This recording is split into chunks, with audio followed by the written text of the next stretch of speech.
तुम अपना भी दामाद लाओ ना, भर देते हैं भाई। लालू यादव का दामाद है ना, लाओ उसको, उसको भी हम देंगे सीट, उनको भी दे दीजिए। हाँ काहे नहीं देंगे। वो भी नौवां फेल, वो भी बच्चा, अब मुख्यमंत्री बने के सपना देख रहे हैं, हल पल बयान देते हैं, बड़े भाई को निकाल दिए घर से, वाह। जी मुख्यमंत्री थे, उनकी माता जी मुख्यमंत्री थी, ये स्वयं उप मुख्यमंत्री थे। ये लोगों का, गरीब लोगों का, अपने रिश्तेदारों का जमीन ले लेते थे, तब बदले में नौकरी देते थे। तो ये तो पूरा परिवार लूट खसोट घोटाला भ्रष्टाचार पर टिका हुआ परिवार है। ये तो अपने माँ बहन के नाम से जो योजनाएं चलाते हैं, उसमें माँ को मुख्यमंत्री और बहन को सांसद बनाने की इनकी योजनाएं रहती हैं। बिहार में हुए तमाम आयोगों के गठन के बाद जिस तरीके से उस आयोग में एक से बड़े एक धुरंधरों को शामिल किया जा रहा है, और खासतौर पे हमने देखा है कि जो जिस तरीके से सायन कुणाल को शामिल कराया गया, इसके अलावा आपको बता दें जीतन राम मांझी के दामाद को आयोग का अध्यक्ष बनाया गया, रामविलास पासवान के दामाद को आयोग का अध्यक्ष बनाया गया, तो इस पर तेजस्वी यादव ने सवाल खड़े कर दिए। उन्होंने कहा कि अब एक दामाद आयोग बनना चाहिए। इसकी मांग भारतीय जनता पार्टी और एनडीए गठबंधन से उन्होंने कर दी है। तो क्या सच में दामाद आयोग बनना चाहिए? इस पर क्या कहना है बिहार की जनता के साथ साथ तमाम जो कार्यालय के आसपास के लोग हैं उस पर? तेजस्वी यादव ने कहा है कि दामाद आयोग का गठन होना चाहिए, सभी दामादों को भर दिया। अरे अपने दिल से जानिए पराये दिल का हाल, उस खानदान जैसा है वैसे ना दूसरे को देखेगा वैसा।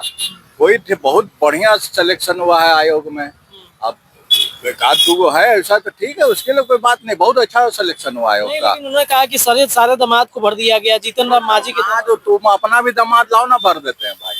लालू यादव का दामाद है ना, लाओ उसको, उसको भी हम देंगे सीट, उनको भी दे दीजिए। हाँ काहे नहीं देंगे। अगर उसको लग रहा है कि दामाद लोग का हो रहा है तो लाए, वो लालू यादव का भी दामाद लाए, उनको भी मिल जाएगा जगह, क्या दिक्कत है।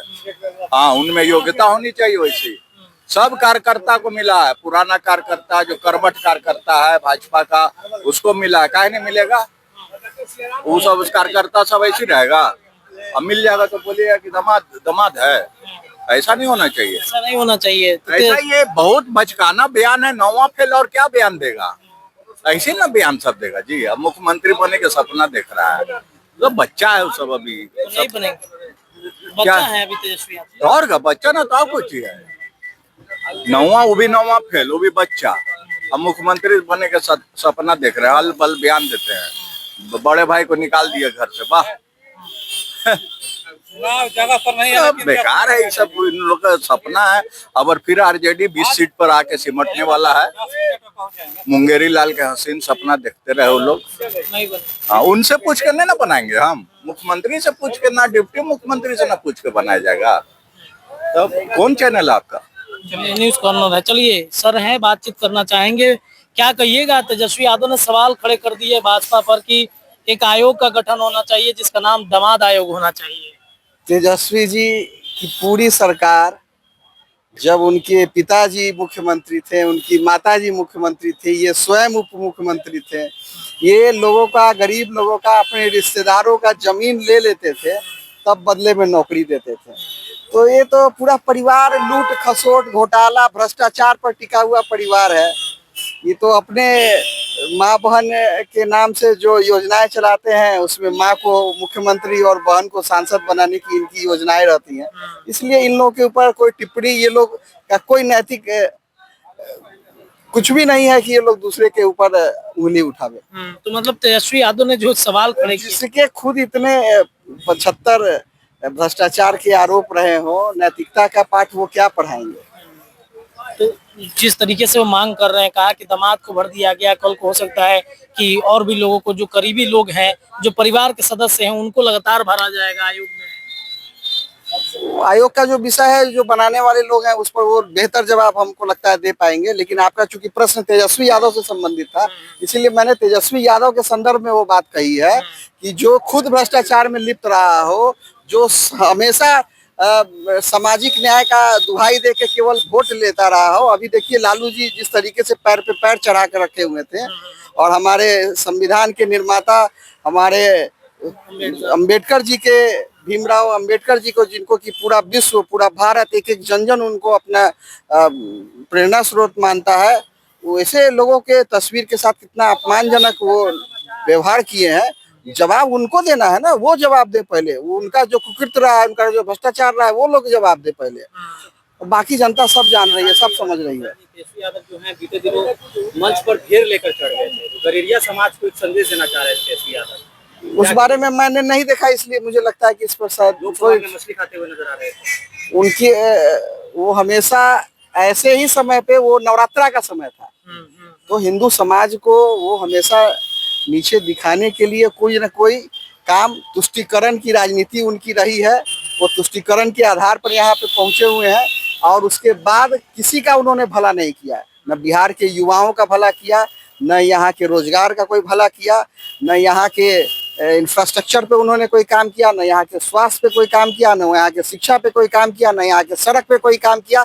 अगर काम किया तो सिर्फ लूटने पे काम किया। इन सभी योजनाओं में मैं जिनका इनका नाम लिया हूँ, वो सभी किसी न किसी योजना में फंसे हुए हैं। सड़क में अलकतरा घोटाला में फंसे हुए हैं, स्वास्थ्य में वो नौकरी देने के नाम पे फंसे हुए हैं, रेलवे पे उनके पिताजी रहे उस समय नौकरी देने के नाम पे IRCTC में फंसे हुए हैं, चारा घोटाला में फंसे हुए हैं। उनका तो क्रियाकलाप ही रहा है भ्रष्टाचार पर। तो जिसका इतना खुद का रहा हो आरोप, वो दूसरे से जो प्रश्न पूछ रहा है, प्रश्न उनको मुझे लगता है कि पहले अपने पिताजी से पूछनी चाहिए, बाकी वो स्वयं समझदार है। ठीक है, आप क्या कहिएगा जिस तरीके से तेजस्वी यादव दामाद आयोग का गठन करने की बात कर रहे हैं? तेजस्वी यादव बिहार में फेल है, इस तरह जनता को दिग्भ्रमित कर रहा है। दिग्भ्रमित कर रहे हैं, तेजस्वी फेल है बिहार में फेल। तो इस सर्वे में तो उनका नाम टॉप पर चल रहा है, भारतीय जनता पार्टी के कोई नामो निशान नहीं आ रहा है। तेजस्वी यादव पिछले बार भी सरकार बना रहे थे, इस बार भी इस तरह वो जनता को झूठा सपना दिखा रहे हैं और इस पर फिर फेल करेंगे। चलिए देखिए, और भी कुछ लोग हैं, उनसे बातचीत हम करेंगे। तेजस्वी यादव कह रहे हैं कि भाजपा को जो है वो दामाद आयोग का गठन कर देना चाहिए। दामाद आयोग के गठन पे क्या कहिएगा? हो गया। आप बताइए क्या कहिएगा? आप बताइए क्या कहिए? बड़े भाई बोलिए। आप बताइए ना, आपको क्या लगता है कि तेजस्वी यादव दामाद आयोग को गठन करने की बात कर रहे हैं, क्या सच में गठन करेगी क्या भारतीय जनता पार्टी? पहले तेजस्वी जी को कहिए कि संविधान पढ़ें। बाबा साहब अम्बेडकर ने जो लिख कर गए थे, संविधान पढ़ें। वो तो परिवारवाद करते हैं, पिताजी, माताजी, अपने बहन, सब लोग। तो इसलिए दामाद आयोग का गठन करना चाह रहा है कि मेरा जितना भी बहनोई है उसमें एडजस्ट कर जाए। संविधान में जो लिखा है और नीतीश जी जो आयोग गठन किए हैं वो सही किए हैं। ये तेजस्वी यादव जो ही बोल रहे हैं अनाप शनाप, अभी आप कहिए उनको कम से कम इंटर पास करने के लिए, उसके बाद ये सब बयान दे तो अच्छा लगेगा। अच्छा, मतलब क्वालिफिकेशन जरूरी है? एकदम जरूरी है। पढ़ाई करवे नहीं किए हैं तो दामाद आयोग, तो फलना आयोग, ये सब बोलने का चीज है। संविधान में जो लिख के गए हैं उसी का ना गठन होगा। उनके कहने से दामाद आयोग बन जाएगा ताकि सारे बहनों को उसको एडजस्ट कर दें। ये सब गलत बात है। तेजस्वी को ये सब बात शोभा नहीं देता है। उच्च पद पर है, विपक्ष के नेता हैं, सोच समझ के बोलना चाहिए। ठीक है सर, क्या कहिएगा? क्या तेजस्वी यादव कह रहे हैं दामाद आयोग को गठन कर देना चाहिए? जमाई आयोग की चर्चा उन्होंने की है। मेरा सिर्फ मुझसे पहला सवाल ये है मेरा कि उनके परिवार में 4 लोग अभी सदन के सदस्य हैं, विधानसभा, विधान परिषद और लोकसभा के। हमको तेजस्वी यादव बहुत बड़े जानकार हैं, तो हमको ये बता दें कि पूरे बिहार में कोई ऐसा परिवार है जिसके परिवार में 4 सदस्य हैं किसी न किसी सदन के? कोई नहीं है। तो परिवारवाद का लवादा उन्हें शुरू से चल रहे हैं। परिवारवाद में ही उनकी लालू जी की पूरी जिंदगी चली गई, और जितना भी घोटाला किया उन्होंने या फिर जमीन नौकरी के बदले जमीन लिया, वो सारे परिवार के नाम पर ही है। परिवारवाद की आकंठ में डूबा हुआ व्यक्ति दूसरे को पर उंगली उठाने की कोशिश कर रहे हैं। उससे पहले तेजस्वी यादव ये हमको जवाब दें कि क्या अम्बेडकर लालू जी के चरण में रहने के लायक? उनके चरण पे के नीचे में रखा हुआ तस्वीर और तलवार से केक काट रहे हैं। तलवार से केक काटने का क्या मतलब होता है? वो केक बड़ा था इसलिए काट दिया तलवार। इतना बड़ा भी केक नहीं था और इतना मजबूत केक भी नहीं, तलवार की आवश्यकता थी। वो जंगल राज सरगना के सरदार रहे हैं और उन्होंने संकेत दिया है कि मैं ही जंगल राज के सरगना का सरदार हूँ और मैं तलवार से केक काटता हूँ। तलवार से जंगल राज के सरगना का क्या मतलब है सर? क्या बात करता है? मतलब इसका सीधा अर्थ है कि मैं बाहुबली हूँ, मैं ताकत मेरे पास है, मेरे पास आना होगा लोगों को। न अकड़ तब खत्म गई है, न अकड़ अब खत्म होगी, जबकि वो कब्र में उनका पैर जाने के लिए लटका हुआ है। ये ऐसा कोई राजनीतिक आपको हिंदुस्तान में नहीं मिला होगा कि इतना सजायाफ्ता होने के बाद, इतने घोटाले में फंसने के बावजूद भी आज उसमें इतनी ऐठन और अकड़ हो। उसका एक इकलौता उदाहरण लालू यादव है। लालू यादव के इस अंदाज की पहले पर वो अपना बयान जारी करें मिस्टर तेजस्वी यादव। 2 वर्ष की उम्र में सैकड़ों करोड़ के मालिक कहाँ से तेजस्वी यादव हो गए? जरा उसका आंकड़ा पेश करें। दूसरे के आंगन को ढूंढने चले हैं, तेरी अपनी गिरमा को झांक लें, उसके बाद लालू प्रसाद यादव सामंती हैं।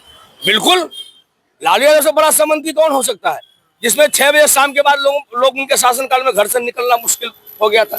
उनके समर्थक जिसके जमीन पर लात रख दिया, जमीन हमारी हो गई, जहां लाठी कर दिया और रुपया कर लिया, इससे बड़ा भी कोई सामंतवाद होता है क्या? तो तेजस्वी यादव के जो बयान है उस पर क्या लगता है कि सच में उस तरीके कुछ होना चाहिए? कौन सा बयान? जमाई राजा का? अरे टाइम पास कर रहे हैं तेजस्वी यादव। उन नीतीश जी की कृपा थी कि 2 बार डिप्टी सीएम हो गए, ख्वाब देखना शुरू कर लिए और हमेशा सुर्खियों में बने रहने के लिए कुछ तो कुछ बोला करते हैं। उसका कोई अर्थ और कोई मायने नहीं है, क्योंकि सारी बातें तथ्यहीन होती है, वो टाइम पास है, इसके अलावा कुछ नहीं। इसके अलावा कुछ भी नहीं है। तो देखिए, दामाद आयोग की बात जब तेजस्वी यादव भारतीय जनता पार्टी से कर रहे थे तो बीजेपी के तमाम जो लोग हैं, बड़े नेता हैं, उनसे हम बातचीत कर रहे थे कि क्या सच में इस तरीके की आयोग की जो गठन है वो होनी चाहिए। इस विषय पर आप क्या सोचते हैं? अपनी राय कमेंट सेक्शन में रखिए। जुड़े रहिए अपने चैनल के साथ। बहुत बहुत धन्यवाद।